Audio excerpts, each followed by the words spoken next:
안녕하세요. 오늘의 AI 소식에 오신 것을 환영합니다. 안녕하세요. 오늘 당신과 함께 깊이 살펴볼 자료는요. 소프트웨어 개발의 미래에 대한 아주 흥미로운 예측이에요. 약간은 도발적일 수도 있고요. 네, 어떤 내용인가요? 특히 그 AI 코딩 도우미 Cursor 아시죠? 그걸 만든 애니스피어의 CEO 마이클 추웰의 주장에 좀 주목해 보려고 합니다. 커서 개발사 CEO요. 흥미롭네요. 오늘 이야기할 주제는요. 바로 이겁니다. 소프트웨어 엔지니어의 역할이 앞으로 어떻게 근본적으로 바뀔 것인가 하는 점인데요. 역할 변화요. 항상 나오는 이야기긴 하죠. 네. 근데 트루웰 CEO는 여기서 한 발 더 나아가서요. 엔지니어가 더는 자바스크립트니 파이썬이니 이런 복잡한 코드를 짜는 사람이 아니라 훨씬 더 높은 차원에서 생각하는 사람. 그러니까 논리 설계자, 영어로는 로직 아키텍트가 될 거라고 예측하거든요. 논리 설계자요? 좀 추상적인데요? 그쵸. 그래서 이게 대체 무슨 의미인지, 그리고 컬서 같은 AI 도구가 여기서 어떤 역할을 할지 한번 제대로 파헤쳐 보죠. 네, 좋습니다. 트로엘 CEO의 핵심 주장은 이거예요. 미래의 엔지니어는 특정 언어의 그 세세한 문법 같은 거에 매달리기보다는 문제 해결을 위한 큰 그림 있잖아요. 네, 전체적인 구조 같은 거요. 네, 맞아요. 그 논리적인 구조를 설계하고 그걸 또 사람이 이해할 수 있게 명확한 언어로 표현하는데 더 집중하게 될 거라는 거죠.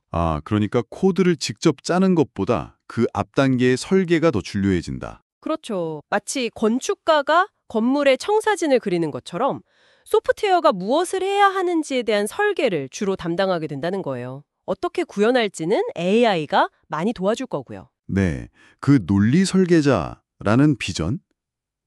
상당히 생각해 볼 만한 지점인 것 같아요. 이게 단순히 코딩이 그냥 쉬워진다. 이런 차원을 넘어서는 이야기거든요. 그렇죠. 어떤 면에서 그렇죠. 커서 같은 AI 도구가 하는 일을 보면 좀 더 구체적으로 와닿을 수 있는데요.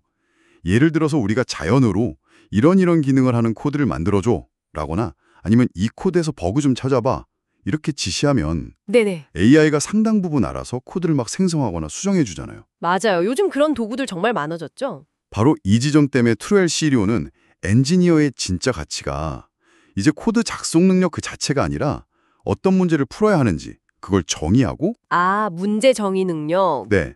그리고 그 해결책의 전체적인 구조와 논리를 짜는 능력. 또 AI 도구한테 명확하게 지시하고 그 결과가 제대로 나왔는지 검증하는 능력. 이런 쪽으로 옮겨갈 거라고 보는 거예요. 그러니까 코딩 실력 자체보다는 더 상위 레벨의 능력이 중요해진다. 그렇죠. 기술적인 깊이도 물론 중요하겠지만 그것보다는 문제 해결 능력이나 시스템 전체를 보는 사고, 그리고 창의성, 이런 게 더 중요해질 거라는 거죠. 와, 듣고 보니 정말 큰 변화인데요. 그럼 이게 지금 방송 듣고 계신 당신에게는 어떤 의미가 있을까요? 네, 그게 중요하죠. 만약 지금 코딩을 막 배우는 중이거나 아니면 이미 현업에서 엔지니어로 일하고 계시다면 혹은 개발자를 채용하는 입장에 계신다면요? 그렇죠. 여러 입장에서 생각해 볼 수 있겠네요. 단순히 특정 언어 몇 개를 잘 다루는 것만으로는 좀 부족할 수 있고 앞으로는 복잡한 문제를 딱 이해하고 창의적인 해결책을 설계하고 또 그걸 명확하게 전달하는 능력 이런 게 훨씬 더 중요해질 수 있다는 신호로 봐야 할까요? 네, 그럴 가능성이 상당히 높다고 봅니다. AI가 점점 더 많은 코딩 작업을 가져갈 테니까요. 그런데 여기서 또 다른 질문이 생겨요. 어떤 질문이죠? 이런 변화가 정말로 소프트웨어 개발의 문턱을 확 낮춰서 누구나 쉽게 개발자가 될 수 있게 할까요? 아니면 오히려 반대일 수도 있다. 네, 오히려 코딩 능력 대신에 더 고차원적인 설계 능력을 요구하면서 이게 또 새로운 종류의 기술 격차를 만드는 건 아닐까 하는 거죠. 하긴 AI가 단순 반복 작업은 대체하겠지만 인간 엔지니어는 훨씬 더 복잡하고 추상적인 문제에 집중해야 할 텐데 그렇죠.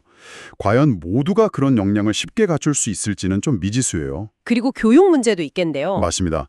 이런 논리 설계자를 키워내려면 지금의 교육 방식도 당연히 바뀌어야겠죠. 단순히 코딩 문법 가르치는 걸 넘어서서 시스템 사고라든지 문제 정의, 논리적 설계 훈련 이런 게 훨씬 강화되어야 할 텐데요. 지금 교육 시스템이 이런 변화를 잘 따라가고 있을까요? 글쎄요, 아직은 좀 부족하지 않나 싶어요. 이런 부분에 대한 고민이 더 필요해 보입니다. 준비되지 않은 변화는 혼란만 가져올 수 있으니까요. 정말 중요한 지적이십니다. AI 발전으로 엔지니어 역할이 바뀔 거라는 예측은 많았지만 논리 설계자라는 구체적인 모습, 그리고 거기서 파생되는 여러 질문들을 던져주는 것 같아요. 네, 맞아요. 기술 발전이 단순히 도구만 바꾸는 게 아니라 일하는 방식, 필요한 역량 자체를 어떻게 재정해야 하는지 보여주는 좋은 사례죠. 오늘 마이클 트루웰 커서 CEO의 예측을 통해서 소프트웨어 개발의 미래 그리고 엔지니어 역할의 변화 가능성을 함께 고민해봤습니다. 이 이야기가 당신의 미래를 준비하는데 조금이나마 영감을 드렸기를 바랍니다. 네, 유익한 시간이었습니다. 구독, 좋아요, 알림 설정은 저희가 더 좋은 컨텐츠를 만드는데 정말 큰 힘이 됩니다. 잊지 말고 꼭 눌러주시고요. 네, 부탁드립니다. 다음 시간에도 흥미로운 정보로 찾아뵙겠습니다. 감사합니다. 감사합니다.